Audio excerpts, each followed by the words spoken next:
Hello, I'm John Garvin, the writer and director, and I'm here with... Sam Witwer. I play Deacon St. John in Days Gone. Yeah, and we're here to talk about the alternate path demo. So we did 2 demos for E3 this year. One you guys saw at the media showcase, and this one we showed behind closed doors on the floor at E3. And so for the first time, we're releasing it online so that everybody can kind of take a look at it. And I thought I'd just talk a little bit about, what the differences are, and just kind of just show you what we were trying to accomplish this year. Yeah, I mean, the most obvious difference so far is the last one was nighttime during the rain, and this is daytime during the snow. Yeah, and it's not just cosmetic, and I think that's one of the things we really wanted to emphasize, because this time we're showing sort of a day in the life of Deacon. You see he's on the drifter bike here.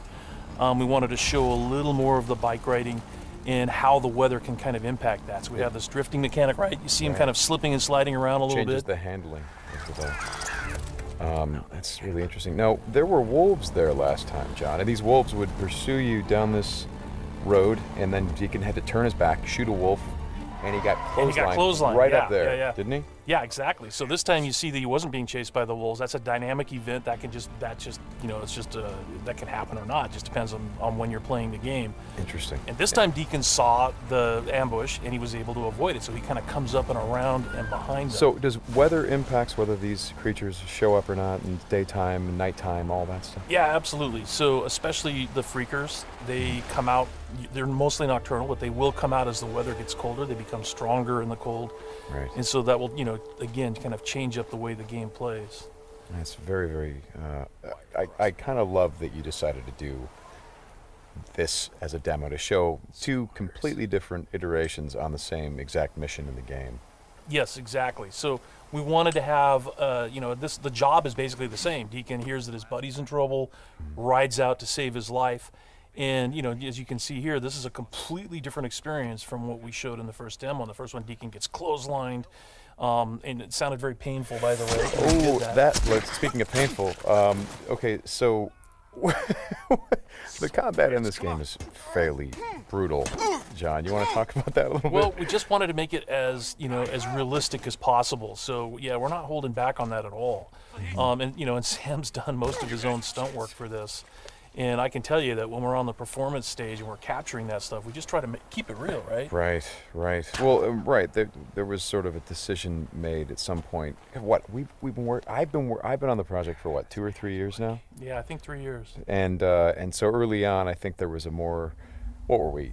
It was more Kurt Russell and sort of a two-fisted thing, and then it turned into, hey, let's take this quite seriously. And what that required is a lot more. Taking this combat stuff and showing the horror of the violence that happens and it were this type of circumstance to take place. I mean, realism, weirdly enough, is the thing we keep going back to when it comes to not just the stunts, but also the performance style. I think, it was very important that it doesn't seem like a bunch of actors, saying lines. It was all very incidental. And we wanted the world to sort of reflect that as well. So you saw there that, Deacon broke into that emergency vehicle and found some supplies. So this is what we're calling our survival vision. So you saw that earlier when he was looking at Manny's bike on the ground. Mm-hmm. And it's just kind of a way of seeing tracks in the world and sort of imagining what might have happened. Mm-hmm. And here I just wanted to point out that you're seeing in this part of the demo that there are freakers there. There weren't there before because it wasn't snowing. It was, and it was getting lighter out. It wasn't getting darker like it is. And so, it changes up the way you can play through the level. And what is this? So, we call this the meat wall. The meat wall. Yeah, and it's not just there, to make the guys who put them up to seem evil. They're there for a purpose because, again, freakers are living creatures. They eat. That's their primary thing. They want to eat. And so you hang these dead freakers up, and any freaker, rather than coming into their camp like you see here, they would actually stop and snack. Yeah, exactly. Yeah. And then the same thing with this freaker that they've hung upside down. Mm-hmm. There's a bear trap underneath it, and they use that because a freaker will come, be attracted to the meat, and then hit that trap. Interesting. Another thing you just saw, by the way, is that tin can. The tin can trap that you that's an alarm that the marauders will put up, and this is again some of the things that marauder camps just do. And you find these marauder camps throughout the world. You'll find traps like that, and then if you're careful and you're paying attention, you can avoid them. Because in the first demo, Deacon didn't avoid it, and he set off that alarm. Right. Now this is the same tactic that he used last time. Throws the rock to get someone to lure him over and have him step in the bear trap. But this one plays out a little bit differently than last time. One of the things that struck me, and we've talked about this obviously as we've shot, but there's an effort of the other Marauders to get this guy to shut up, and he won't. Yeah, and so in the first demo, Deacon's heading on down the trail, and you can hear that happening behind him. Right. And this time we're showing what happened. So, he's watching everybody react to this poor guy trapped in the in that bear trap, and she just is like, shut up, shut up, shut up, and then just loses it and shoots the guy. Right. And of course, in the meantime, Deacon is crafting a Molotov and just takes them all out. Right. Oh boy, that's good. Ow.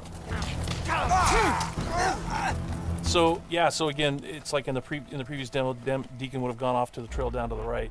This time he's going to head this way. He follows the tracks, and comes under a sniper attack. Now let me ask you something about the survival. Okay, there's a sniper attack coming, but the survival vision is, if you don't say upgrade your survival vision, can you miss clues? I mean, are there things that you would get if you upgraded your survival vision that would help you complete the mission better? Exactly, and you have to, we have a whole skill tree, and it's all tied to the experience that you can earn as you're just playing through the game, and then you can upgrade those things. What's happening here? We got a freaker tied to a tree. Yeah, so this is another type of trap that Marauders will set. They will basically chain freakers to the perimeter of their camps, and they use them as kind of an alarm system. And then that, you saw that Marauder there, he was just tormenting the poor freaker, and then so Deacon kind of takes advantage of that. Well, and you think for a moment that Deacon is the guy, he's sort of helping the freaker by, getting the guy that taunted him. Is like, no, and then he's going to take the freaker out right afterward. Exactly. And this is a bit of silent sniping using the crossbow. Yeah, so this whole sequence at the end plays out very differently. In the first demo, you saw Deacon use a swarm. He weaponized a swarm, lured them into the camp, and then they kind of did the work for him. There's no swarm in this run-through. Right. So the player really has to go in and use what we're calling our strategic sandbox combat, and that's just, stealth mechanics and setting and using traps, whole arsenal of weapons. You see there's a variety of weapons that Deacon's going to use through this, including the crossbow. He crafts his own bolts. And he's got to figure out how to get up to Manny, just using his combat skills instead of doing it strategically. So straighten me out. Those bonfires, were those there in the previous demo? No, they weren't. Right. So that's another big difference. Is that if you come here during the day, it's like in the media showcase demo, there was like kind of a fight club thing going on. Right. They were punching each other, and everybody was just sort of getting into it. Nobody's really paying attention to what's going on. Yeah. And now it's getting dark and it's cold out. So they've built these bonfires. So. And again, it's not just a cosmetic change in the way it's cold, right? Yeah, it's because it's cold. They have to build some. So it changes the way the Marauders behave in the level. Mm-hmm. Well, that's very. Again, this is part of the reason why I love that you did this as a demo, because the behavior of all of these things, not just the freakers, but the Marauders, everything. There's a logic to it. You can track why they're doing the things that they're doing. And you can use it to your advantage in the gameplay. That's kind of what I like about this so much. And that's really what we wanted to showcase this year, is that it's an open world game, and everything you see around here. And again, we're only playing this two different ways. You saw that waterfall way up there off in the distance. There's a bridge that goes in front of that. If you had a sniper rifle and enough ammunition, you could have driven your bike all the way up there. There's trails that go all the way up there. And you could have used your sniper rifle to take out this entire camp, because it would have taken them a while to figure out where the shots were coming from and to get to you. So, that's a different way to play. There's another way to play, by the way, where you could have just stealthed in through the entire camp if you had the skills to do it. And you could have just taken everybody out silently, or almost everybody.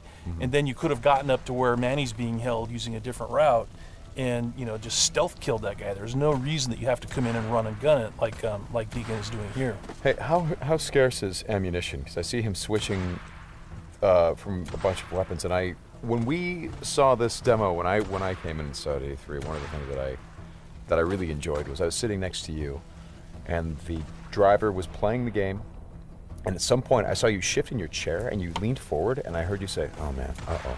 And I'm like, whoa, what's going on? He's like, he's going to get killed. I'm like, whoa, oh. And I leaned forward. I was like, oh, I guess there's some real danger. And one of the things was that he was running out of ammunition.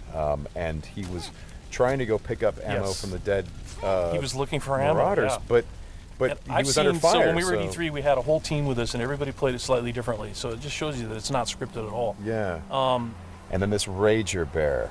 Oh yeah, boy. the infected bear. The infected bear. That's yeah. That's not what you want to see. Well, we thought that would be a good way to end the demo, is to show that it's just one, for Deacon's life. It's just one darn thing after another. Yeah. Right? You're going to save your buddy. You get clotheslined. You get attacked by wolves, or you think you're finally done. You've rescued you've gone through all this stuff, and then suddenly, Rager Bear. Right. Well, as you said to me, it's not just about exploring an open world as it is the open world coming after you, the open world seeking you out, trying to... Yeah, exactly. That's our tagline. In Days Gone, you don't have to go seeking out trouble. The world comes for you. Trouble's looking for you. All right, Sam, thanks a lot. Thanks, John. It's been fun. And I hope you guys enjoy the demo, and we'll talk more about it soon.